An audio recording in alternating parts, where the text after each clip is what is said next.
আজকের এই যোগের খালিঘর পূরণগুলো আলোচনা করার পর আশা করি আর কারো কোনো সমস্যা হবে না। চোখ বন্ধ করে এই অঙ্কগুলো বাচ্চারা সহজেই করতে পারবে।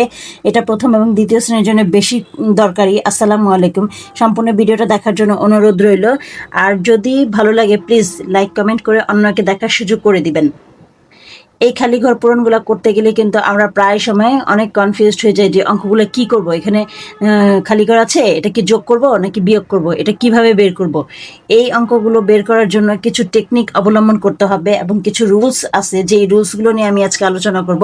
এবং এই নিয়মগুলো যদি আপনারা বাচ্চাদেরকে মুখস্থ করাতে পারেন, বুঝিয়ে দিতে পারেন, তাহলে কিন্তু আর কখনো বাচ্চাদের এই যোগগুলো করতে কোনো সমস্যা হবে না, চোখ বন্ধ করে করতে পারবে।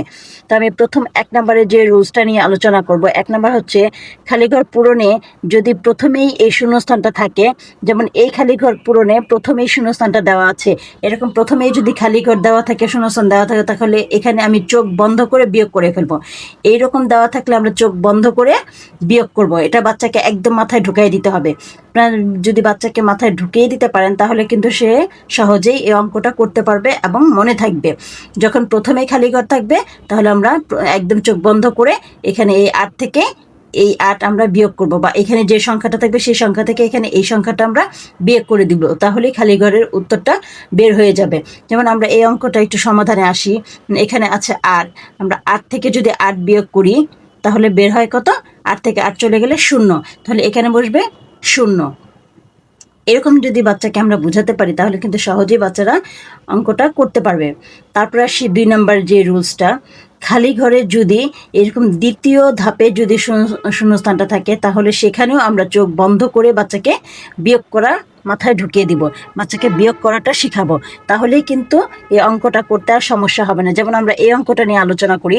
যেমন এখানে 5 যোগ এখানে খালিঘর, দ্বিতীয় ধাপে যে খালিঘরটা দেওয়া আছে, এরকম যদি দেওয়া থাকে তাহলে এখানে আমি চোখ বন্ধ করে বিয়োগ করব।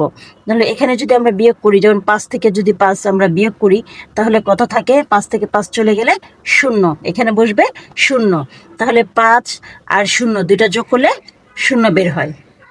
তাহলে এই হচ্ছে 2 নম্বর রুলস। তারপরে হচ্ছে 3 নম্বর রুলস। আমার ভিডিওতে মাঝে মাঝে একটু বাচ্চার সাউন্ড আসে, প্লিজ অ্যাভয়েড করবেন এবং সবাই ক্ষমাসুলভ দৃষ্টিতে দেখবেন, কারণ আমার ঘরে ছোট বাচ্চা আছে এই জন্য। তারপরে হচ্ছে 3 নম্বর যে রুলসটা, খালি ঘরে যদি এরকম শেষের যদি খালি ঘরটা থাকে তাহলে সেখানে আমরা চোখ বন্ধ করে যোগ করব, এবং এটা আমরা সহজেই সবাই বুঝতে পারি যে এরকম যদি দেওয়া থাকে তাহলে সেখানে আমরা যোগ করে সহজেই উত্তরটা বসাতে পারবো। এটা আশা করি কারো কোনো সমস্যা হয় না। সমস্যা হয় হচ্ছে এই অঙ্কটা করার সময় আর এই অঙ্কটা করার সময়।